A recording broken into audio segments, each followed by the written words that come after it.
Jack here, JBF Music and Guitar Lessons, back with one of these critique videos for you here. Guitarist in question is Steve Vai, and just full disclosure, I'm a huge Steve Vai fan. I've got, I think, pretty much all of his live DVDs that he's done. So there's a lot of his stuff that I've seen. I found at least one thing I've not seen before here, so I'm going to pop that on. Because it's Steve Vai and I'm a huge fan of him, I don't know how much critiquing or negative feedback there's going to be here, so it might be, I suspect, more positive than anything else. So if you're expecting me to just crap all over it, this might not be the best video for you.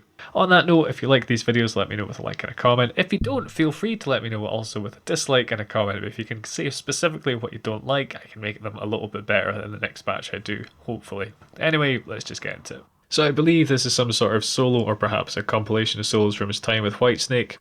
Let's give it a go. Steve Vai. Gotta love the epic delay on the vocals there. So that is something that's worth pointing out. Even on that delay when it was like Vai, Vai, Vai, it was really obvious when it's isolated. In a full band mix you can get away with like a surprisingly large amount of that. If the band was playing and that was on his vocals, you probably wouldn't hear it. More of a side note than anything else, but it's the kind of thing I like to cover here as well.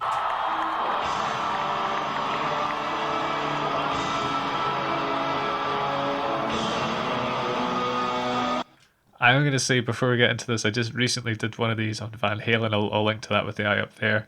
And so many of these guys, particularly the big 80s solos with the dive bombs and stuff, are so heavily influenced from him. So I might be a little bit jaded if I doesn't add too much to that kind of Van Halen type solo. Mentioned Van Halen type solos and why he bar dives and stuff, and he starts off with a tapping lick. I think I might recognise this slightly. Okay, so it's different, but the start of it is kind of similar to, correct me in the comments if I'm wrong here, but I think it's the version G3 live in Denver where he does I Know You're Here. He kind of jams at the start of that, and I think he does that tapping line or a similar one to it. I might have to put a tapping lick in his signature licks, that'd be good, yeah.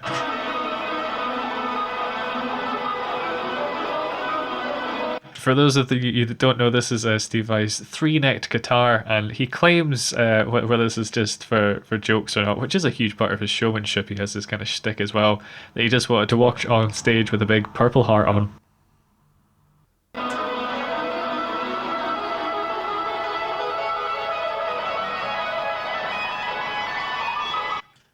There's something cool going on there. I think he might be using a delay and playing in time with it, so he's harmonizing with himself. Either that or there's a harmonizer effect on. But the way you can harmonize yourself with a delay pedal is, say you set your delay to kind of be that speed. Imagine you play a note there, and then on the next time it hits the next beat, you play a note that's, say, like a third higher or something like that. You can harmonize with yourself. Brian May from Queen, he does some pretty extreme examples of that as well.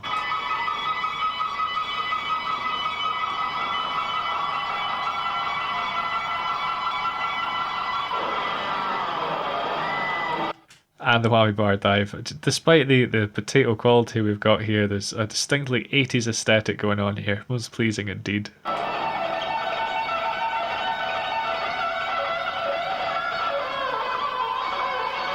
See, I don't know if it's just...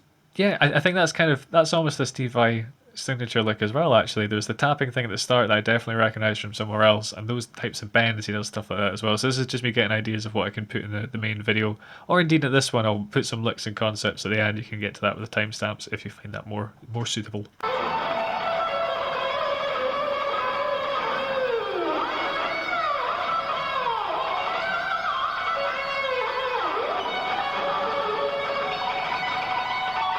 See, he did too much normal stuff there. Starts off with a tapping thing, does some very bluesy for Steve Vai actually, that kind of bend things, and now he's like, nah, that's too normal, so he's doing what sounds like a Trimbral trill, so playing the same note on different strings. So although it's the same note, because it's on a different string, you get a different timbre, a different kind of texture to it. I have covered that before, you can check that with the eye up there.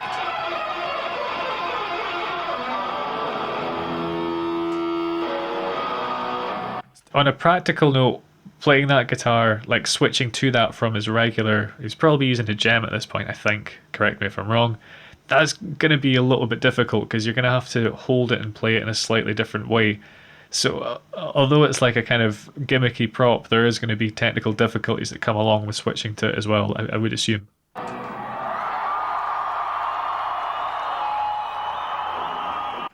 Case in point.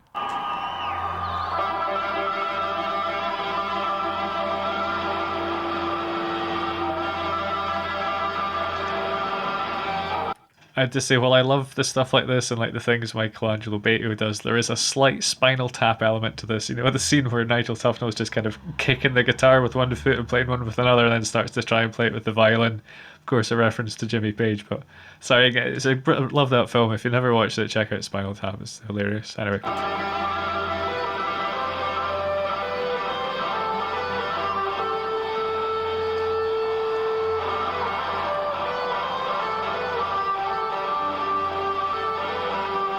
Okay, so in case you don't know, he's quoting the kind of, most of us know it as the theme from Deliverance. So, quite considering the content of the film being a horror film without spoiling anything, playing it on a kind of a big heart guitar is somewhat of a juxtaposition to say the least.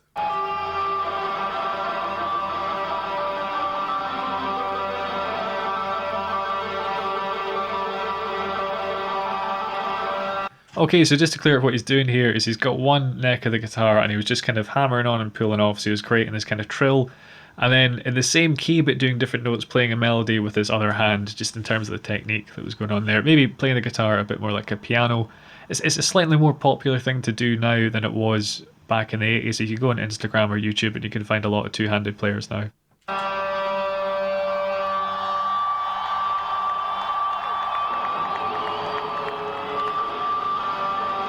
See, even taking the guitar off with this was a specific maneuver. You had to sort of like slide underneath his strap there.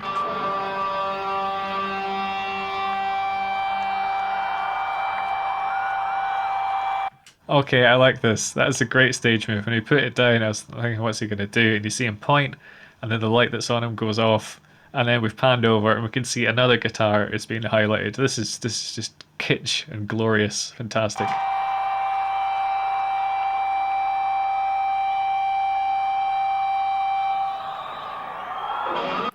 And when he put his hand down, I think that was him signaling to the sound guy to cut off the microphone feed from the guitar he had lying down. Actually, that's really clever. I hadn't thought about that. The guitar he put down, he left the volume up so it was feeding back, so there wasn't just like empty noise in the stage where he has to run over to the other guitar. And that's another great reason for putting the lights out, so the audience don't see him running to the guitar. He points to it, the lights go out, appears on that guitar, and you can go over to it, and people will be looking at the guitar instead of this guy jogging across the stage to get to it. And I think him doing that is saying to the sound guy, cut the feed for that guitar because I'm playing this one now.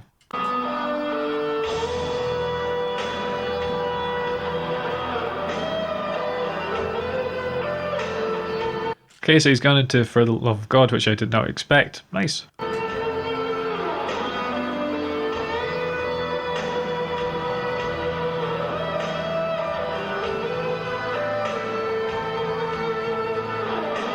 So if you've not heard the song before, or you're introducing someone to Steve Vai, For the Love of God is usually quite a safe one to go for. I'd say it's probably considered by most people to be one of, if not his best, compositional pieces. I don't necessarily want to call Steve Vai stuff songs, because I do see them as more compositions. For me, Whispering a Prayer, particularly I think the main version might be the live version. But there's a live version of that's on his anthology that's really good. That's one I often point people towards as well. There's a nice mix of kind of shred and slightly more like mellow, emotional playing, if you want to think of it that way.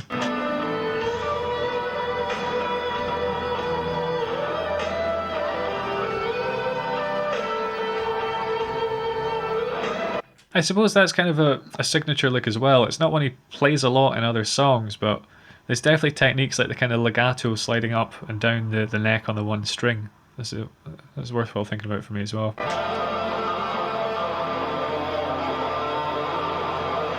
Okay, so rather than play the full song, he's doing a kind of condensed version of it now. He's riffing on this little legato thing he's got going on.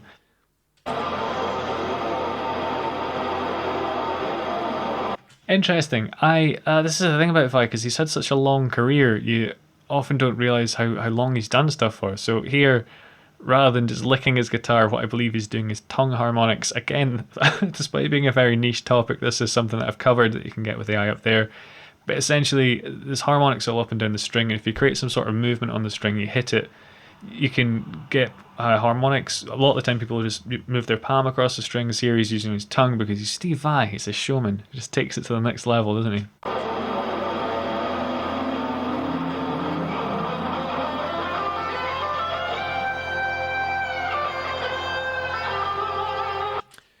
Is that jacket so like uncool that's sort of fashionable again? This is almost something I could see like animals as leaders wearing. Maybe am I right on that, guys? Let me know.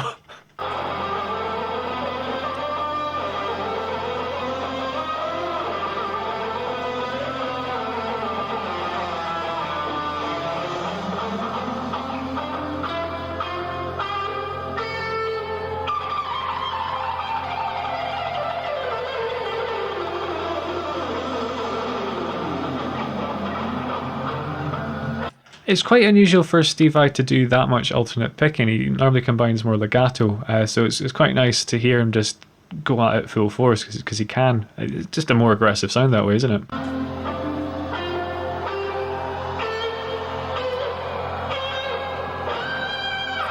It's amazing how much these simple gestures, like looking up and smiling at the audience, just make you feel more involved in the performance as well.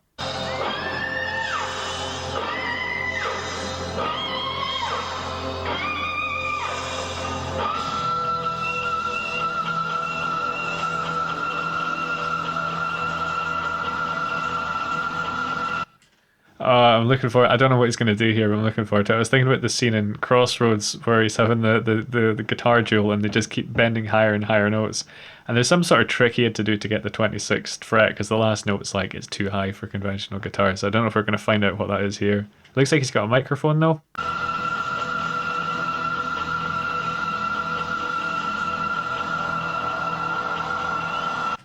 This is just the kitschest fun thing I've seen in a while. So it wasn't a microphone, it was some sort of lever to take his guitar away. This is brilliant. I've never seen anything as over the top as this. And again, what they're doing is leaving the sound on, but this time rather than it being feedback, they've put a delay pedal on the signal with like an infinite loop. So rather than the signal fading out, a delay like the microphone, how maybe said Vi, and we heard about sort of 4 or 5 tails, a tail being like a repeat of the note. This we're just hearing on a loop, so you set your time to kind of your feedback to infinite, and it'll just keep looping.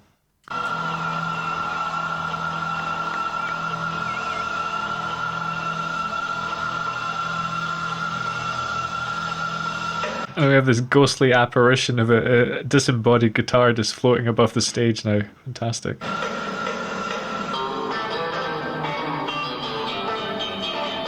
And again, he's gone over to another guitar with the spotlight, but this time instead of pointing to it, it's just there.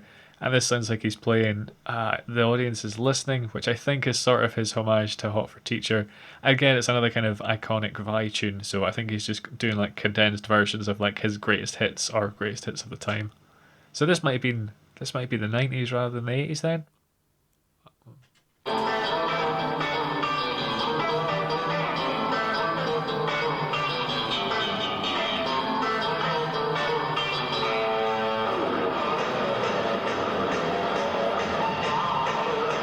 It's a nice dynamic contrast as well. You got the drums coming in. I can't hear in this recording if the bass is here, if they've got a full band, or if it's just him and the drums. But it's a good way to have like a bit of guitar by itself and then bring the drums in. I suppose they did that before as well. I didn't really pick up on it though.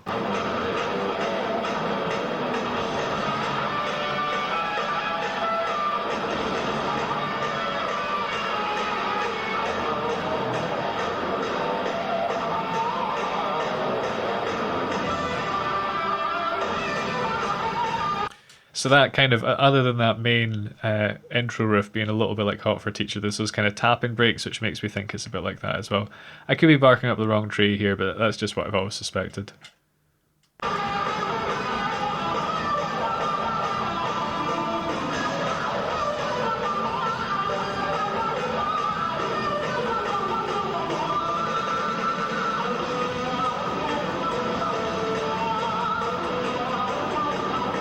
What I will say is, although it's clearly not like the best quality footage in audio here, you can still hear his guitar really clearly, so it's a testament to the technology they had at the time, or this looks like it's probably just a home camera or something like that. Great.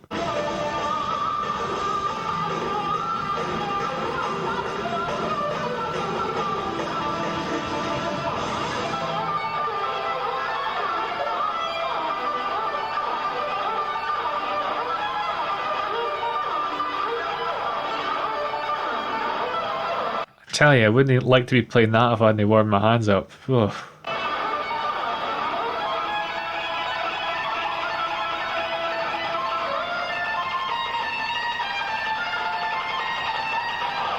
Yeah, so I'm pretty sure he was quoting Eruption there, or at least like a variation on it.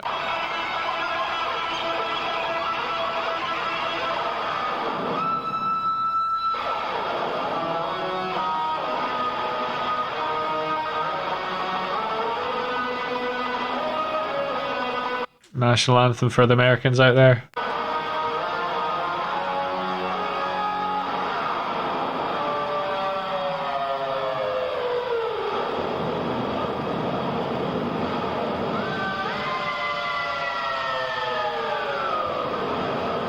Very Van Halen. I did just watch a video of his doing like this insane version of Eruption live. We owe an awful lot to Eddie.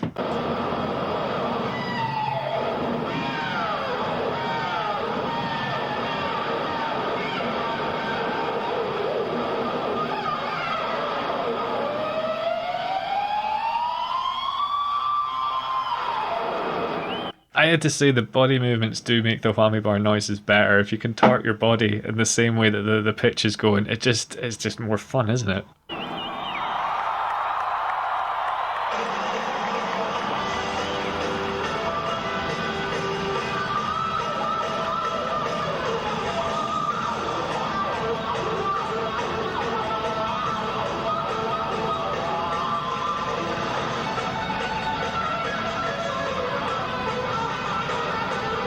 There's a pattern there as well that I've heard him use before. The solo that springs to mind is again the live in Denver, the G3, and it's his Rockin' in the Free World solo. There's Rockin' in the Free World. There's a bit where he does a really similar pattern to that. We'll see if that pops up more in his playing as well. That might be a cool one to cover.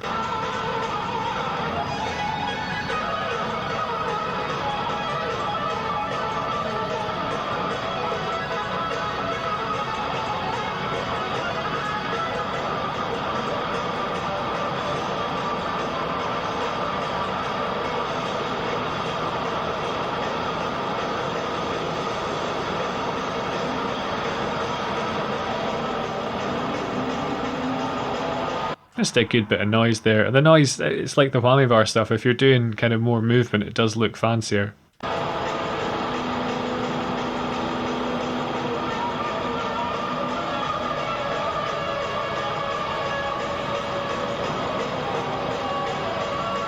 Why did I get the feeling he was in the drama club as well?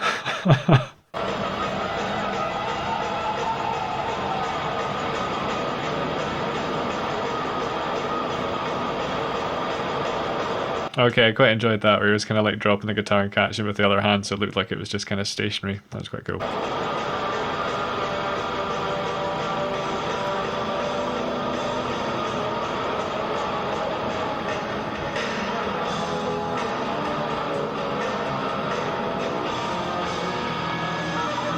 Oh, okay, that was a cool way to end it. They just got into a great kind of blues, almost like kind of turnaround ending cliche. I think I might have covered that one or something very similar to it. So if we got any cards left, I'll link to it out there. That's a cool way to round it out. I think that's what they've gone for here anyway.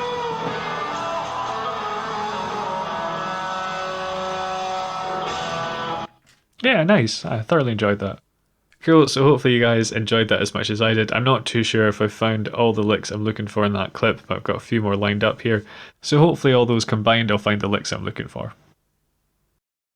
Alright, so I mentioned a self-harmony thing, which you might have been using a delay pedal to get. For example, I've got a delay set to here. So you can hear it about that speed. So if I play a note in time with those delays, we can create a harmony. I'm going to create an E minor 7 harmony here.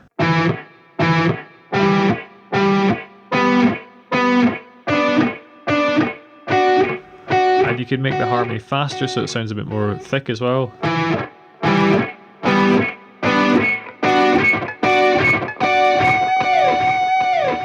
So there, because the delay is coming in and I'm creating an arpeggio essentially, it's creating this harmony even though there's just the one guitar. I mentioned a timbral trill there and I wasn't quite right in what was going on. It's sort of going on because he's playing the same note across different strings, but he's basically stretching a fourth, so I think it was between the 19th and the 14th frets on the E strings and the B, probably down to the 18th and the 14th on the G string, then back to this shape, this 19-14 stretch for the D, A and indeed E. So you can basically trem pick this, so you just pick and lift this finger up somewhat randomly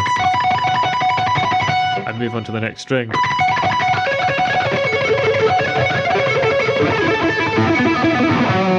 you get this kind of Vai kind of alien sound, I think is what I refer to it as. And if you go on your bridge pickup, you're going to get a more vicious sound. So it's the sort of technique that you could keep really clean and pristine, but it kind of sounds better, I think, given just kind of going at it and seeing what happens. So it sounds a bit like something in For the Love of God. I think there's a bit in that where he's really ramping up, and that's the sort of thing he's doing, trem picking between the same strings and then using this timbral trill, the same note on a different string, just to add in a bit more kind of Vai-isms, I suppose. There's a bluesy bend that he does quite a lot. So this is a technique I've just kind of stumbled into recently. To get this kind of speed, we're just doing a basic bluesy thing. We're bending the 17th fret, hitting the 14th on the E, 17, pulling off back to the 14 on the B. But the trick here is you want to do a little upward sweep. So you want to hit the E and the B strings with 2 ups. So I'm going down, rotate my pick this way so I can kind of sweep upwards, up, up. So rather than alternate picking it, where you kind of get stuck in between the strings sometimes, or it's a lot of movement, you can just a bit sloppy. Let's try and get cleaner. 3rd time's the charm. Yeah, so you want it down with the bend, up again, and a pull off, and you can just loop that. You can either finish it there or go down the scale. Whatever you do is totally up to you, but that's a little lick that he uses quite a lot. It's probably too short to put in my signature licks video. Okay, so I'm going to try and break down the two-handed tapping thing he was doing. Because he was playing it on 2 guitars, it's going to be cleaner, and also this is kind of outside my wheelhouse. This isn't something I really practice at all. But what he was doing essentially was tapping the 5th fret on the D string and going off to the open G. So we kind of got a G chord, we're going from a 5 to the root, but with a tap. While he was doing that, he was hammering on the melody with his left hand. So just to slow that melody down a wee bit, starting on that 7th fret on the E string.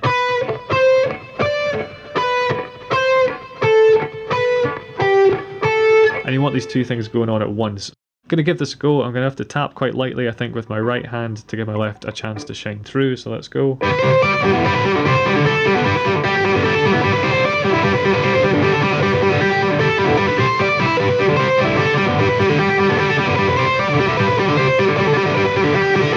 So not amazing, but somewhat legible. This one isn't actually too bad to do. The hardest part here is this first note. You're going to hammer on the 5th fret here and the 7th fret here, and you need to do another hammer on.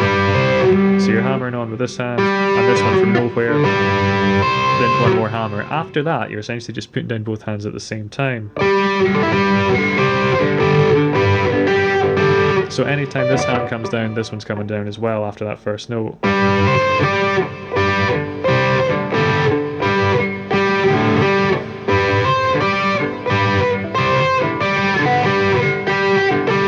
As I say, not my wheelhouse, something that I find quite difficult to do. If I was to try this, what I'd probably do is do the hammer with this hand and tap on with my right. Let's see if I can get that any better. I don't know if I can. Well, I'd probably play it here as well. Yeah, so you can move it up there. Let's give that a go.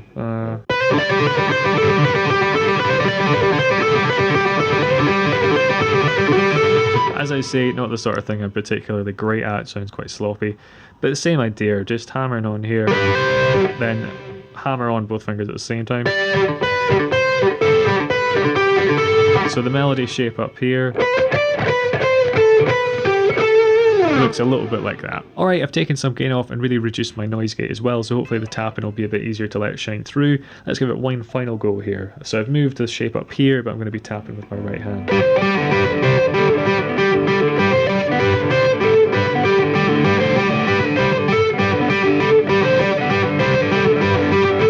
So if I wanted that to sound better, I'd have to hammer on a lot harder with my left hand and ease up on my right. But as I say, really not my usual type of thing. But yeah, if you liked it, let me know with the old thumbs up and a comment. Both little gestures, but they do go a huge way. If you've stuck it out to the end, please consider doing the whole subscribe and notification thing. Always very much appreciated. But take it easy, guys. Have a good one.